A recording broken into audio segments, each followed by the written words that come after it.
ಉತ್ತರ ಪ್ರದೇಶದ ಸಂಬಲ್ನ ಶಾಹಿ ಇಮಾಮ್ ಮಸೀದಿಯ ಬಳಿಯ ಹಿಂಸಾಚಾರಕ್ಕೆ ಸಂಬಂಧಿಸಿ 1 ವರ್ಷದ ಬಳಿಕ ಪ್ರಮುಖ ಆರೋಪಿ ದಿಲೀಪ್ ಅಲಿಯಾಸ್ ಹರೀಶ್ನನ್ನು ಬಂಧಿಸಲಾಗಿದೆ.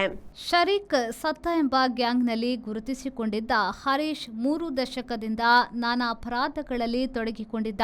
ಪೊಲೀಸರಿಗೆ ಹಲವಾರು ಪ್ರಕರಣಗಳಲ್ಲಿ ಬೇಕಾದವನಾಗಿದ್ದ. ಈತನ ಸುಳಿವು ನೀಡಿದವರಿಗೆ 25,000 ರೂಪಾಯಿ ಬಹುಮಾನ ಘೋಷಿಸಲಾಗಿತ್ತು.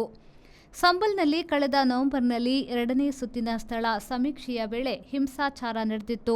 ಆ ಹೊಡಿಬಡಿ ಕಡಿಯಲ್ಲಿ 4 ಸಾವು ಕಂಡಿದ್ರು ಮತ್ತು ಹಲವರು ಗಾಯಗೊಂಡಿದ್ರು. ಪ್ರಮುಖ ಆರೋಪಿ ದಿಲೀಪ್ ಅಲಿಯಾಸ್ ಹರೀಶ್ ಹಿಂಸಾಚಾರದ ಬಳಿಕ ನಾಪತ್ತೆಯಾಗಿದ್ದ. 1926ರಲ್ಲಿ ಮೊಘಲರು ಇಲ್ಲಿದ್ದ ಆಲಯ ಕೆಡವಿ ಮಸೀದಿ ಕಟ್ಟಿದ್ದರು ಎಂದು ಹಿಂದೂಗಳು ನ್ಯಾಯಾಲಯದ ಮೆಟ್ಟಿಲೇರಿದ್ರು. ಅದರಂತೆ ಮಸೀದಿಯ ಪರಿಸರ ಸಮೀಕ್ಷೆ ನಡೆದಿತ್ತು.